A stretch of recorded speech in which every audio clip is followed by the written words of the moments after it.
두 번째 질문도 이미 해결됐어요. 이렇게 관리단 대표가 없을 때는 어떻게 한다? 구분 소유자 5분의 1 이상이 개최한다 라는 것입니다.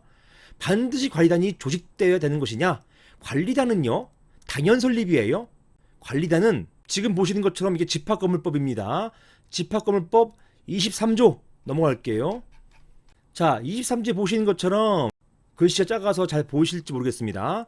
이렇게 돼 있어요. 23조 관리단의 당연 설립 이렇게 돼 있어서 1항 건물에 대해서 구분 소유 관계가 성립되면 구분 소유자 전원을 구성으로 해서 건물과 그 대지 부속시설 관리에 관한 사업의 시행을 목적으로 하는 무엇이 관리단이 당연 설립된다 이렇게 규정되어 있습니다.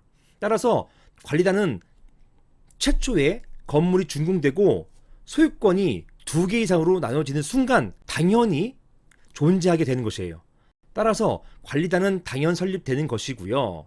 여기서 보신 것처럼 관리단이 당연히 설립되었다고 하더라도 대표가 있고 임원이 있어야 되기 때문에 이런 대표, 임원 이것이 뭐냐? 이것이 바로 관리단이 조직된다는 말입니다. 그래서 관리단이 조직된다는 말은 이렇게 당연 설립된 관리단에 관리단 대표가 있어야 되는 것이냐, 적법하게 뽑혀야 되는 것이냐 이걸 물어보시는 것이에요.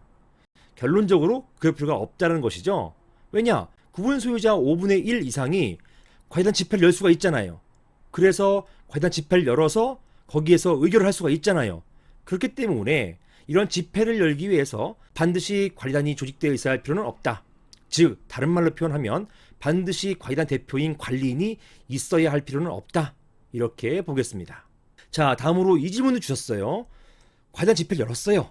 열었는데 정족수, 여기선 찬성률이라고 표현하셨지만 정확한 표현은 정족수입니다. 정족수가 얼마였죠? 재건축 결의를 위한 정족수가 얼마였죠? 네, 5분의 4. 구분 소유자 5분의 4 이상, 그리고 지분의 5분의 4 이상, 즉 각각 80% 이상이 찬성해야만 재건축이 의결되는 것입니다.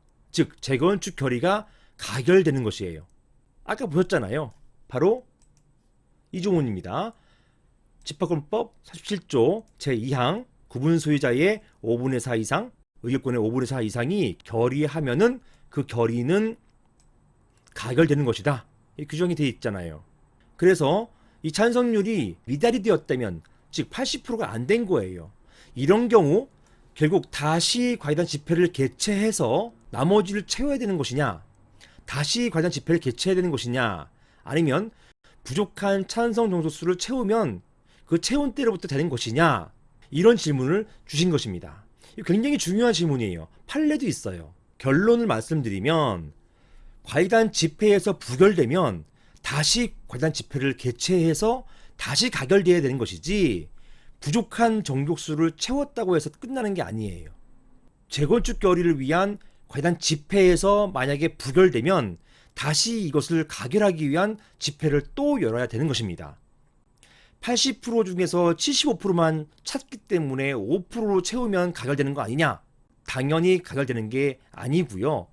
다시 집회를 개최해가지고 거기에서 다시 가결시켜야 되는 것입니다. 나중에 정족수 채워가지고 의결하는 거 무효다? 이런 판결들이 다 있어요.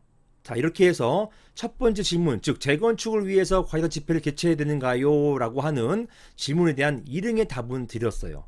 하지만 제가 처음에 말씀드린 것처럼 반드시 관리단 집회를 개최할 필요는 없다. 그리고요, 실무에서는요, 집회 개최하는 경우는 정말 오히려 드물어요. 대부분은 어떻게 하느냐? 집회가 아닌 그냥 서면 결의로 끝냅니다. 집회 안 열고 서면 결의로 끝내고, 관리단 집회는 어떤 의결을 위한 집회라기보다는 서면 결의에서 가결되었습니다 라는 것을 공표하는 자리에 불과한 것입니다. 즉 서면 결의로 끝나요. 그 이유가 있습니다. 보시는 것처럼 집합건물법 41조는요, 잘 보세요. 1항 이 법 또는 규약에 따라서 관리단 집회에서 결의할 것으로 정한 사항, 아까 뭐였죠? 재건축 결의, 관리단 집회에서 결의할 것으로 정한 사항이잖아요.